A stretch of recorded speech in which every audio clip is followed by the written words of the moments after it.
Hello everyone, welcome to the my channel teach by Diya. आज जो है हम लोग अपने इस वीडियो में chapter number on the grass hoppers and the crickets है ना, इसका क्वेश्चन आंसर जो है वो करेंगे। जिसमें हमारे पास जो पहला क्वेश्चन है, इसमें कहा जा रहा है कि discuss with your partner the following definition of the poem, है ना। जो एक पोएम का एक पार्ट लिखा हुआ है, आपको जो है इसके बारे में समझाना है, इसके डेफिनेशन समझाना है आपको, है ना, कि इसका मतलब जो है वो क्या है ना। अपने पार्टनर से डिस्कस करते हुए इसका मतलब समझाना है, ठीक है। तो इसमें कहा जा रहा है कि a poem is made up of words arrange in a beautiful order. जो एक पोएम है ये कैसे बनता है? ये पोएम बनता है वर्ड्स को अच्छे तरीके से व्यवस्थित करने पर, है ना। जैसे मानते हैं आप पोएम पढ़ते होंगे तो लास्ट का जो हमारा वर्ड होता है ये होता है sun, run, mead, lead, done, fun, है ना। ये लास्ट के वर्ड्स होते हैं, राइमिंग वर्ड्स होते हैं, जिनको इस तरीके से अच्छे से मतलब इसको ऐसे अरेंज किया जाता है ताकि क्या हो, पढ़ने में ब्यूटीफुल लगे, है ना। तो these words when read loud with feeling have a music and meaning of their on.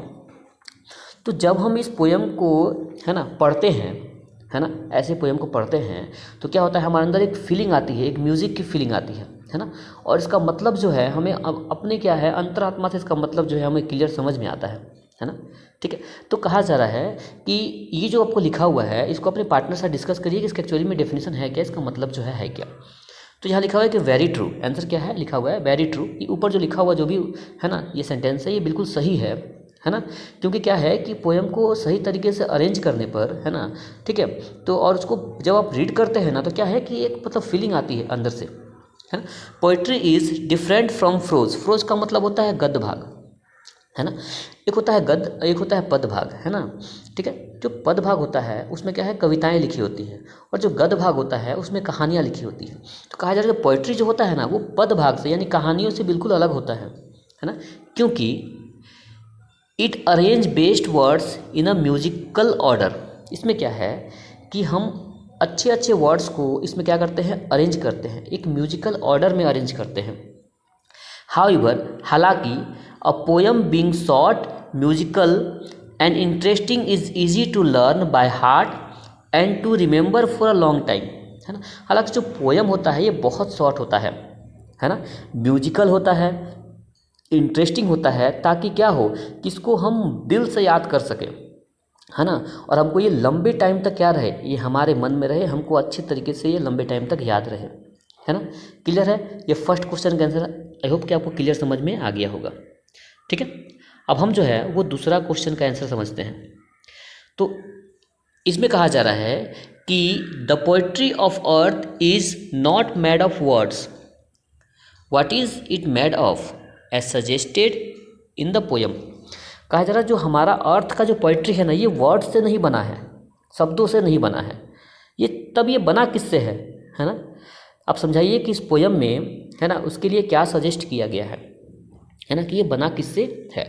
तो कहा जा रहा है इसका आंसर में the poetry of earth is made up of chirping of birds in trees, है ना। कहा जा रहा है कि ये जो अर्थ का जो पोएट्री है ना ये कैसे बना हुआ है, ये चिड़ियों के चहचहाने से बनता है ना। ये ग्रास हॉपर के गाना गाने से बनता है ना, ग्रास हॉपर्स के साउंड से बनता है। They sing joyfully with a long break, है ना, ये बिना रुके, है ना, क्या करते लगता है कि बहुत लंबे टाइम तक जो है वो गाना गाता है बिल्कुल आनंद होकर, है ना। तो हमारा जो अर्थ का जो ये पोएम है ये एक्चुअली में इन्हीं सब चीज़ों से मिल के बना होता है ना। चिड़ियों के चहचहाने से लेकर, है ना, ग्रास हॉपर्स के गाना गाने तक, क्रिकेट्स के गाना गाने तक, है ना, इन सब चीज़ों से क्या है मिल के जो है वो बना होता है, ठीक है। अब हम लोग जो है अपना थर्ड नंबर क्वेश्चन देखते हैं। थर्ड नंबर क्वेश्चन कहा जा रहा है कि find the poem line that match the following. Poem से उन लाइन को ढूंढ कर निकालें जो ये नीचे दिए गए चीज़ों से मेल खाते हैं, ठीक है। तो इसमें पहला दिया हुआ है हमारे पास कि the grasshoppers happiness never come to end. जो ग्रास हॉपर का जो खुशी है ना ये कभी भी ख़त्म नहीं होता है है ना। तो हम देखते हैं कि ये चीज़ें जो है वो पोएम में कहाँ पर हैं, है ना, पोएम के किस लाइन में है। तो देखिए पोएम आप जब पढ़िएगा, है ना, तो आपको जो है ना, फर्स्ट स्टांजा में जो है वो मिलेगा कि he has never done with his delights, है ना, he has never done with his delights, है ना। तो इसका मतलब क्या है कि ग्रास हॉपर्स का जो खुशी है ना, डिलाइट्स का मतलब होता है खुशी, है ना, ये कभी भी ख़त्म नहीं होता है, कभी भी जो है ये ख़त्म नहीं होता है, ठीक है। दूसरा कहा जा रहा है कि the cricket song has warmth that never decreases, है ना, ठीक है। ये जो लाइन है ना, ये आपका सेकंड स्टैंजा में दिया हुआ है। इसमें दिया हुआ है कि the cricket song in warm increasing ever, है ना। तो जो क्रिकेट का जो सॉन्ग होता है ना, क्या होता है कि ठंडी के मौसम में भी क्या कर देता है, ये गर्मी को भर देता है ना। जब ये गाना गाता है ना, तो उस ठंड माहौल में भी, है ना, उस फ्रॉस्ट मौसम में भी क्या हो जाता है कि जो है वो एक मतलब अजब टाइप का जो है ना एक गर्मी जो है वो ला देता है, ठीक है। अब क्वेश्चन नंबर जो है हम लोग 4 देखते हैं। 4 कहा जा रहा है कि which word in stanza 2 is the opposite in the meaning of the Frost, है ना। फ्रॉस्ट का जो मतलब होता है ना, ये फ्रॉस्ट का मतलब होता है धुंध, कुहासा, है ना। तो इसका मतलब ये ठंड से रिलेटेड है, ठीक है। तो इसका जो मीनिंग है स्टैंजा 2 में, इसका एक अपोजिट वर्ड दिया हुआ है। स्टैंजा 2 में अपोजिट वर्ड है ना, ये क्या है, ये है वार्मथ, है ना। वार्मथ का मतलब होता है गर्मी, ठीक है। तो हमको डेफिनेटली पता है फ्रॉस्ट का मतलब होता है ठंडा, है ना, या फिर जो धुंध बुंद वगैरह होता है, तो वार्म का जो मतलब होगा वो होगा गर्मी, ठीक है। क्लियर है। अब जो है अपना लास्ट क्वेश्चन देखते हैं। हमारे लास्ट क्वेश्चन में कहा जा रहा है कि the poetry of earth continue round the year through a cycle of 2 season.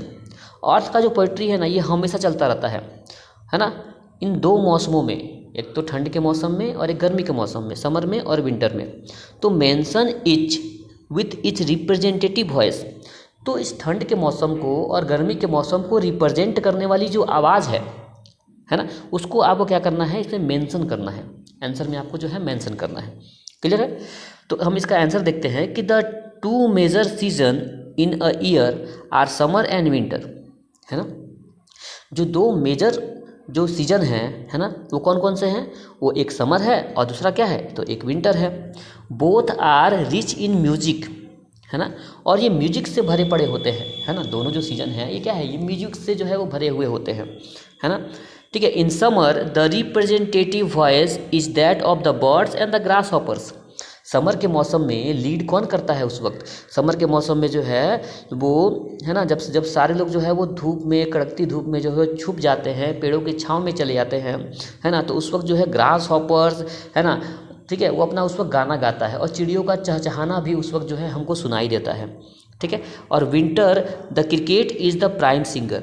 और विंटर के मौसम में क्या होता है, क्रिकेट जो है वो प्राइम सिंगर होता है ना। मतलब क्रिकेट जो है उस वक्त ठंड के टाइम में लीडर की तरह भूमिका निभाता है ना। और उस ठंड के माहौल में भी क्या है, गर्मी जो है वो भर देता है, ठीक है। तो ये 2 सीजन को रिप्रेजेंट करने वाले एक तो ग्रास हॉपर्स हैं और एक क्या है, तो एक जो है वो आपका क्रिकेट्स है ना। ग्रास हॉपर समर के सीजन को रिप्रेजेंट करता है ना, और जो क्रिकेट्स है वो विंटर के सीजन को रिप्रेजेंट करता है, ठीक है। आई होप कि आपको ये पूरा चैप्टर जो है वो क्लियर समझ में आया होगा, ठीक है।